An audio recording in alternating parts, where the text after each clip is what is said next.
Hi, I'm Siraj. It's quite an honor to be here. So thank you very much for having me.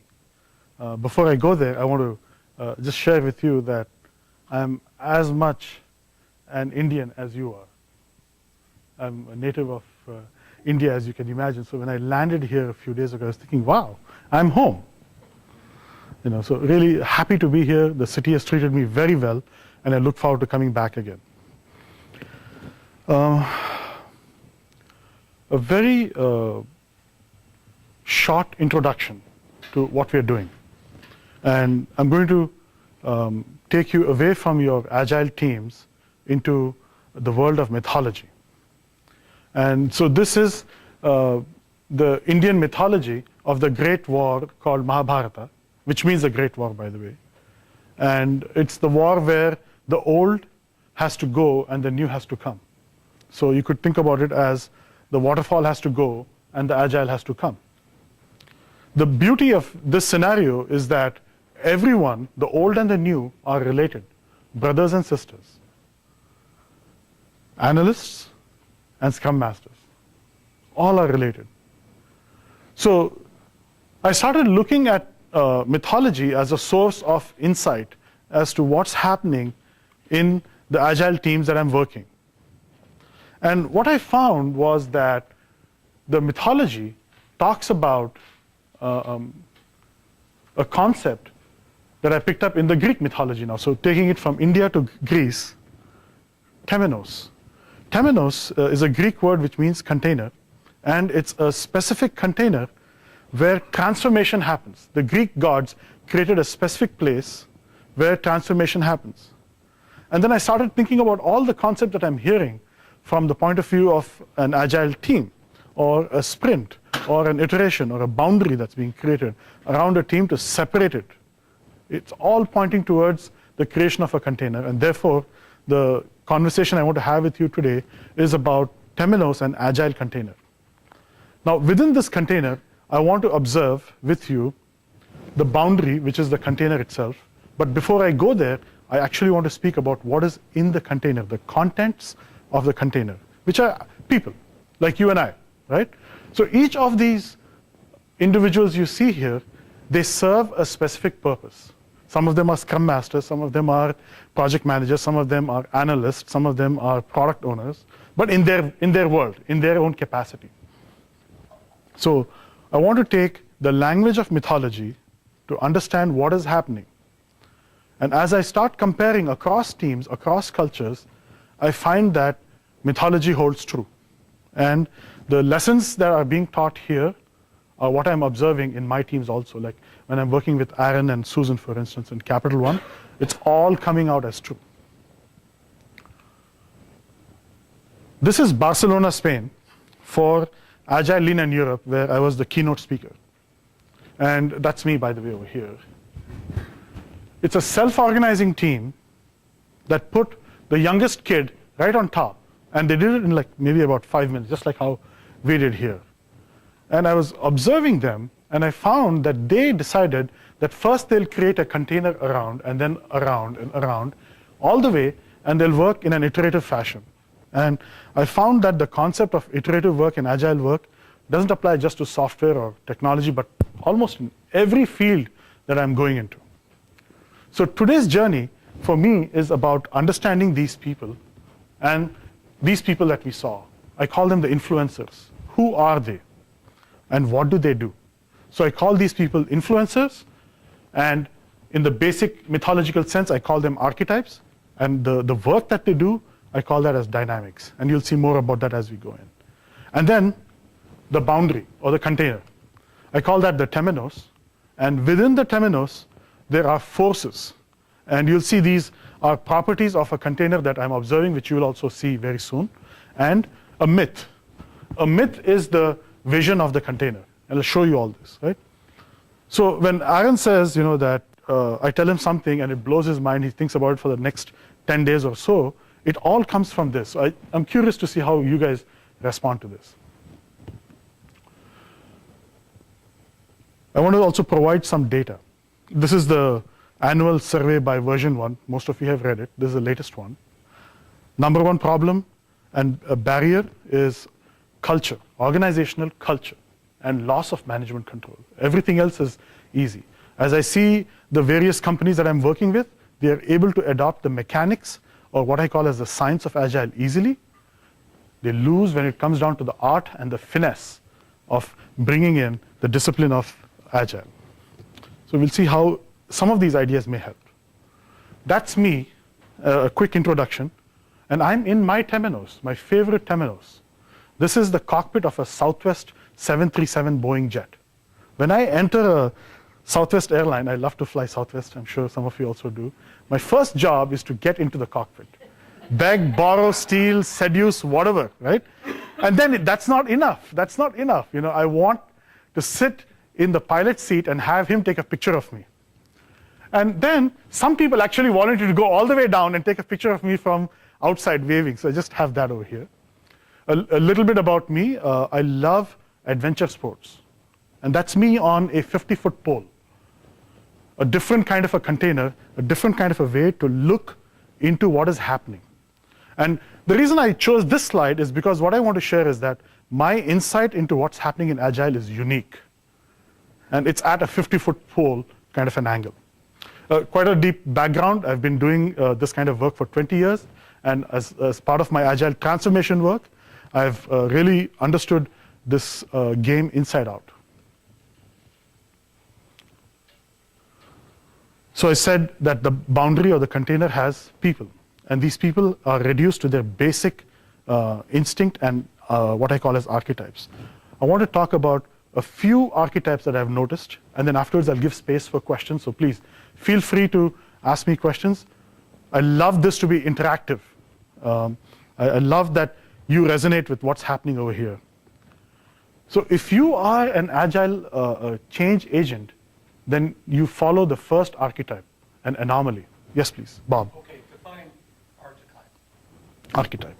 So an archetype is defined by one guy, Carl Jung, a good psychologist that I read a lot about. What he said was archetype is the most basic image of a human being. Does that help you? Yeah. Okay. And another way that I look at it is as templates. And then I'm seeing instances of templates across the teams that I go to. So this is actually a summary of templates that I've seen. So it's like a class. Yeah. The first template, this is like a cross. This is like the master template, anomalies, right? So you have the min and max of the standard deviation, and these Agile consultants are crossing the boundaries up and down. But when the organization changes, they go back into the mean. They're all anomalies. The key thing now that happens that I pay attention for is how does an anomaly change characteristic?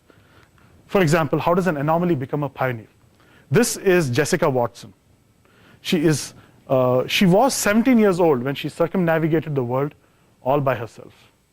Young girl from Australia. Every Agile sponsor that I see is a pioneer.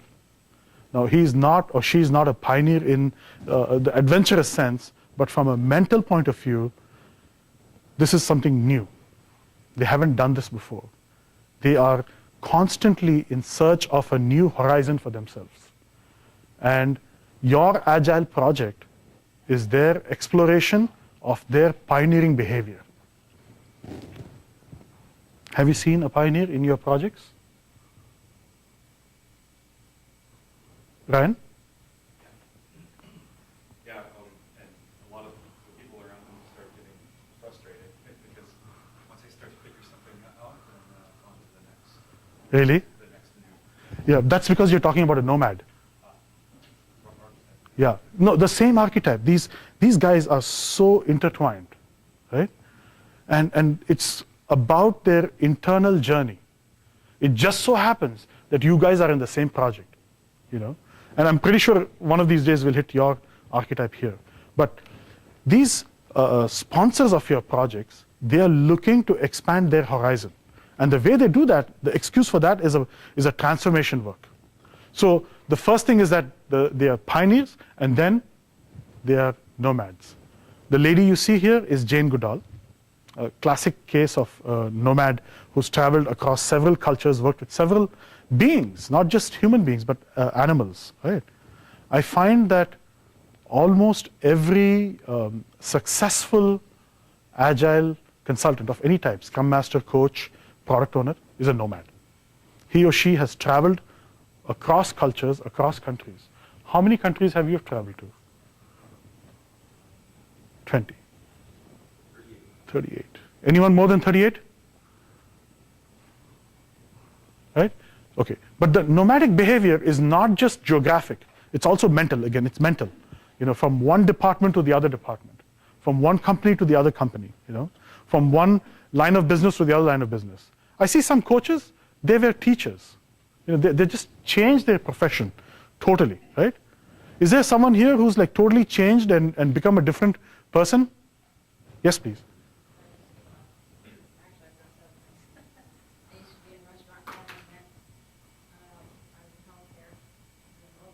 Yeah. Yeah.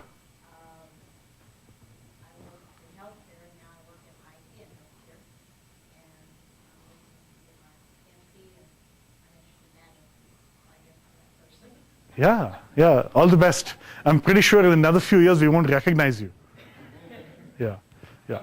How does nomad fit when if your vocation is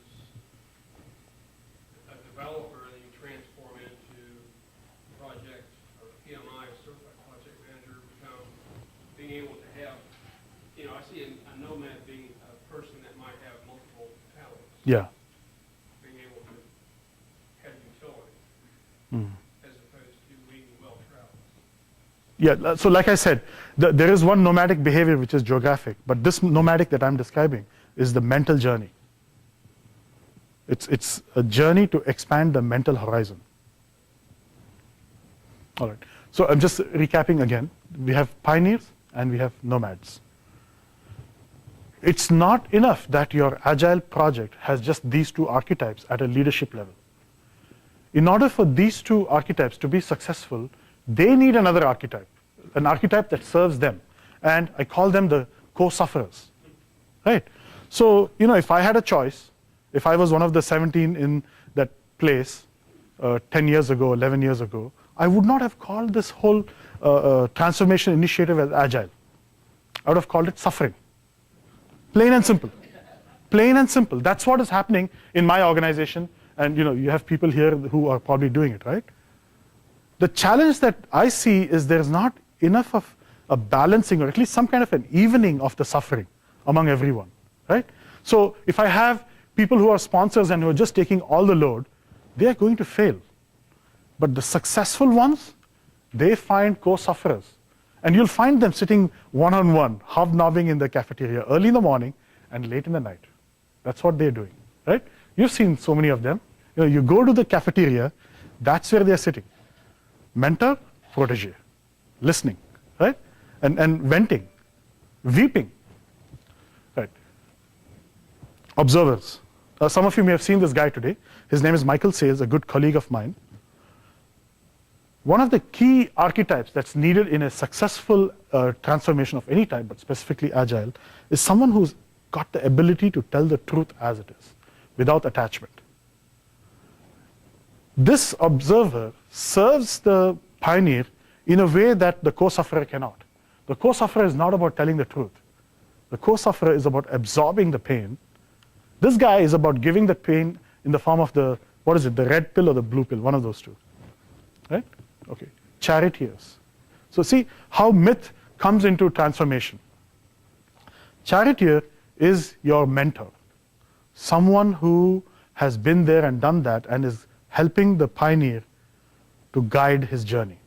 He's creating an opportunity for the roadblocks to disappear, or he's training the sponsor in his ability to manage the obstacles. Prometheus. Watch out for this guy or girl. If you know the myth of Prometheus, Prometheus stole the transformational fire from Zeus and gave it to the human beings. And then he got punished for the rest of his life. And the myth says that his game was actually to be punished, to become a martyr, and that was his source of satisfaction. So you have a classic case of a genius in your organization, brilliant in agile and transformation and all that. Guess what happens? He gets fired. He makes sure that he gets fired. Have you had this experience? Have you seen this guy? Who? We had a person who brought in an agile culture. He was just too much of a different animal. Yeah. When the agile transformation becomes about the ego of the transformation agent, when it becomes larger than the people that he or she is serving, or larger than the organization, it's a setup for failure. And it's a classic case of the Prometheus DNA kicking in. Prometheus, by the way, from a archetype point of view, is called the archetype of human existence. The DNA of Prometheus exists in all of us. All of us have set ourselves up for failure. Just think about it. You've done it. It's easy. You can trip over yourself at will. So when I see a Prometheus character, I have to go and talk to him and manage him in a way such that I have the genius of Prometheus, but not the self-sabotage. Question? Okay. The next is Atlas. Atlas is Prometheus' brother, actually, and he is also looking to set himself up for failure. The way he wants to do it is he wants to fight against the lords or the top bosses, and he wants to show his power of knowledge or whatever, and then he wants the boss to come from behind his back and cut him off. That's his game, right? This guy or woman is great at